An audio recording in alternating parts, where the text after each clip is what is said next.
You're looking at a moment that's turning heads around the world. Captain Ibrahim Traoré stepping off a plane in Russia on May 9th, 2025. But this isn't just another official trip. The date itself is loaded with meaning, especially for Russians. It's Victory Day, one of the most powerful and emotional holidays in the country. So what exactly is Victory Day? Well, it marks the day the old Soviet Union finally beat Nazi Germany in World War II. That war was brutal. Russia calls it the Great Patriotic War. It started back in 1941 when Hitler's army invaded Soviet land. What followed were some of the most intense battles in history, like Stalingrad and Kursk, where millions fought and died.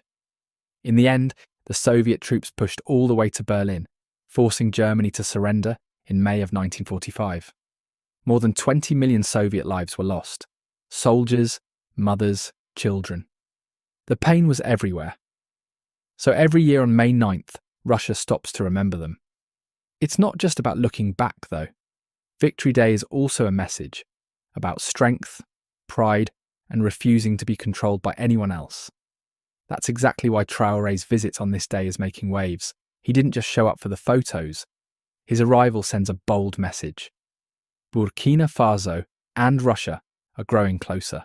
And it's not just about shaking hands. It's about something bigger. It's about countries like Burkina Faso stepping away from old colonial shadows and building new friendships based on respect, strength, and shared goals.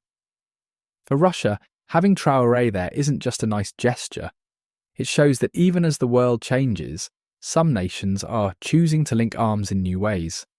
And for Africa, especially a leader like Traoré, this trip says loud and clear, we're not waiting for permission anymore. Now back to the roots of the day. When Victory Day was first celebrated in 1945, it was pure joy, people dancing in the streets, hugging strangers. But it wasn't until 1965, under Soviet leader Leonid Brezhnev, that it became an official public holiday. That's when the big Red Square parade started. Tanks rolling, jets soaring, soldiers marching, all showing off national pride and power.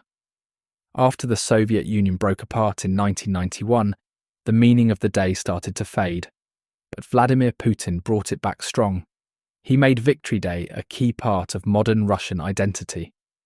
Today, the day is filled with fireworks, concerts, emotional speeches, and the famous Immortal Regiment March, where families hold up pictures of loved ones who served in the war.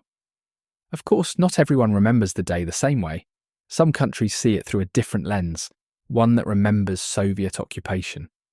But in Russia, and across much of the old Soviet space, it's still a moment of deep pride.